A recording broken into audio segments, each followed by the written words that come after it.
नमस्ते। आज हम एक ऐसे कानून की बात करने वाले हैं जो करीब 100 साल पुराना है, लेकिन आज भी हमारे और आपके काम करने की जगह के लिए बिल्कुल क्रूशियल है।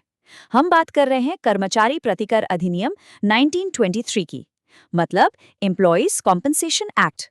देखिए, जब हम काम पर जाते हैं ना, तो पूरी सुरक्षा की उम्मीद करते हैं, लेकिन अगर अचानक कुछ अनहोनी हो जाए, तब क्या? कानूनी तौर पर किसे जिम्मेदारी लेनी होगी? इसी पूरी गुत्थी को सुलझाने के लिए आज हम इस वर्कप्लेस सर्वाइवल गाइड को डिकोड करने जा रहे हैं। तो चलिए सीधे मुद्दे पर आते हैं।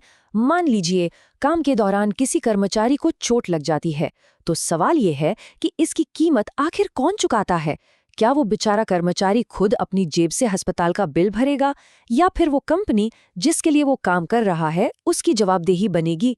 सच कहूं तो यही वो सबसे बड़ा और हाई स्टेक्स सवाल है जिस पर ये पूरा का पूरा कानून टिका हुआ है। अब इस कानूनी चक्रव्यूह को आसानी से समझने के लिए हम इसे 5 अहम हिस्सों में बांटेंगे। सबसे पहले कुछ बेसिक परिभाषाएं समझेंगे, फिर देखेंगे कि कंपनी या नियोक्ता की जिम्मेदारी कब बनती है। उसके बाद मुआवजे का कैलकुलेशन कैसे होता है, क्लेम्स और पेनल्टी की प्रक्रिया क्या है, और आखिर में जो लोग मीलों दूर क्रू में काम करते हैं उनके लिए क्या खास नियम हैं। शुरुआत करते हैं अपने पहले पड़ाव से, बेसिक्स और मुख्य परिभाषाएं। देखिए, इस कानून की गहराई में गोता लगाने से पहले ये जानना बहुत जरूरी है कि आखिर इस छतरी के नीचे सुरक्षा मिल किसे रही है। कानूनी दस्तावेजों की भाषा थोड़ी उलझाने वाली हो सकती है ना? तो चलिए इसे आसान बनाते हैं। सबसे पहला शब्द आता है आश्रित, यानी डिपेंडेंट। अगर कोई हादसा होता है तो असल में किसकी रोजी रोटी बचाई जा रही है?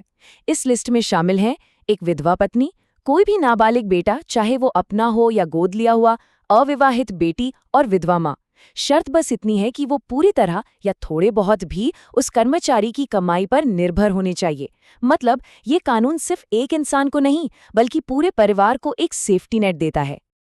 अब जरा कर्मचारी की इस परिभाषा को देखिए, इसका दायरा कितना बड़ा है। ये सिर्फ किसी फैक्ट्री या ऑफिस में काम करने वालों तक सीमित नहीं है।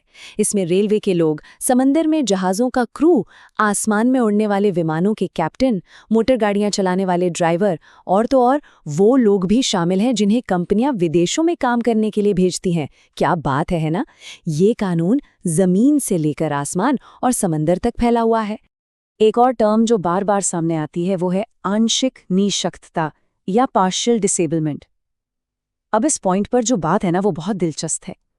कानून सिर्फ ये नहीं देखता कि चोट कितनी गहरी है, वो ये देखता है कि उस चोट की वजह से उस इंसान की कमाने की क्षमता पर क्या असर पड़ा है। अगर चोट के कारण चाहे कुछ समय के लिए या हमेशा के लिए उसकी आमदनी कम हो जाती है, तो उसे इस कैटेगरी में रखा जाएगा। पूरा फोकस इस बात पर है कि जो फाइनेंशियल नुकसान हुआ है उसकी भरपाई कैसे हो। चलिए अब आते हैं दूसरे हिस्से पर, नियोक्ता का दायित्व। अब हमें ये तो पता चल गया कि कौन सुरक्षित है, लेकिन वो कौन सी सिचुएशन है जब एक एम्प्लॉयर को अपनी जेब ढीली करनी ही पड़ती है। यहाँ पर नियम और अपवाद दोनों का एक बहुत ही क्लियर कॉन्ट्रास्ट है। एक तरफ रूल एकदम पक्का है, अगर काम के दौरान कोई एक्सीडेंट होता है या काम से जुड़ी कोई खास बीमारी लग जाती है तो कंपनी को मुआवजा देना ही होगा, बिल्कुल देना होगा। लेकिन दूसरी तरफ कुछ हैरान करने वाली छूट भी दी गई हैं। अगर चोट लगने के वक्त कर्मचारी नशे में था, या उसने जानबूझकर सेफ्टी रूल्स तोड़े, या मशीन के सेफ्टी गार्ड्स खुद ही हटा दिए, तो भाई ऐसे में कंपनी मुआवजे के लिए जिम्मेदार नहीं होगी। लेकिन रुकिए, कहानी में एक बहुत बड़ा ट्विस्ट है।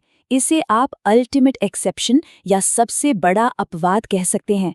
अगर चोट इतनी गंभीर है कि उसकी वजह से कर्मचारी की मौत हो जाती है या वो हमेशा के लिए पूरी तरह डिसेबल्ड हो जाता है, तो कंपनी को हर हाल में मुआवजा देना ही होगा, फिर चाहे उस कर्मचारी ने कोई भी सेफ्टी रूल क्यों न तोड़ा हो। ये दिखाता है कि जब नतीजे इतने गंभीर और जानलेवा होते हैं तो कानून इंसानियत को ऊपर रखता है और कंपनी की सारी दलीलों को किनारे कर देता है।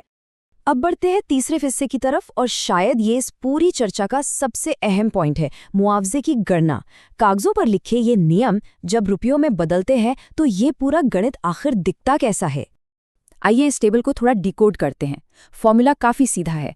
अगर मौत हो जाती है तो मंथली सैलरी का 50% लेकर उसे उम्र के हिसाब से एक फैक्टर से गुणा किया जाता है, और इसका मिनिमम पे आउट है 1,20,000 रुपये। लेकिन क्या आपने एक चीज़ नोटिस की?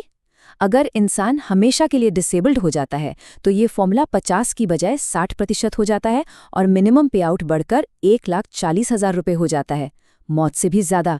ऐसा इसलिए क्योंकि अगर इंसान जिंदा है लेकिन काम नहीं कर सकता तो उसे जिंदगी भर देखभाल और मेडिकल खर्चों की जरूरत पड़ेगी। इन बड़ी बड़े कैलकुलेशंस के बीच एक छोटी लेकिन बहुत ही जरूरी रकम है, 5,000 रुपये। अगर काम के दौरान किसी की जान चली जाती है तो कंपनी को अंतिम संस्कार के खर्च के लिए तुरंत कम से कम ये अमाउंट परिवार के सबसे बड़े आश्रित को देना होता है। ये छोटी सी डिटेल बताती है कि ये कानून दुख की उस घड़ी में परिवार की तुरंत पड़ने वाली जरूरतों को कितनी अच्छी तरह समझता है। अब आते हैं चौथे पड़ाव पर, पेनल्टी और क्लेम का प्रोसेस।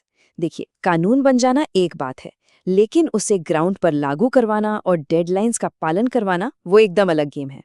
ये वो टाइमलाइन है जिसे फॉलो करना बहुत ही क्रूशियल है।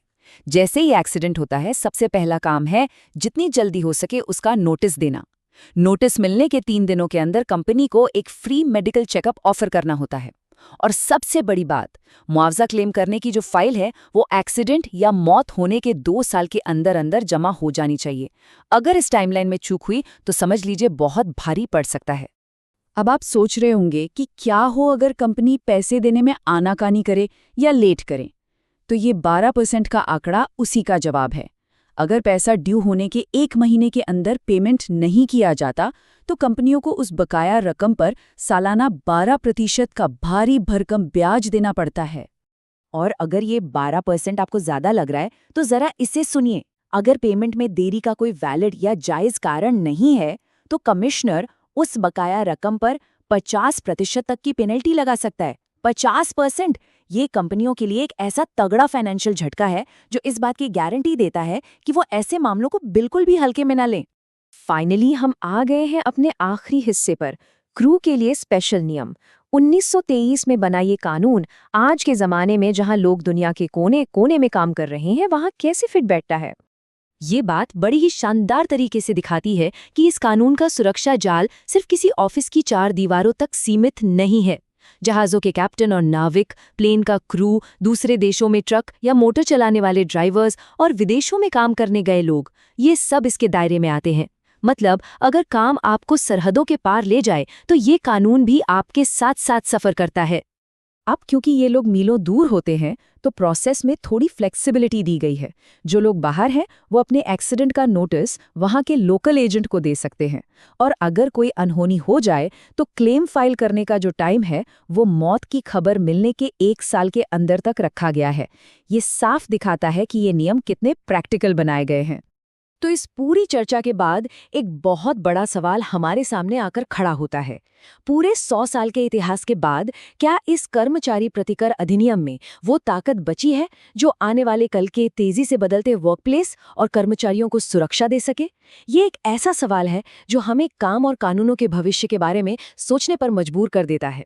खैर, आज के लिए बस इतना ही। ऐसे ही नई नई चीजें सीखते रहिए।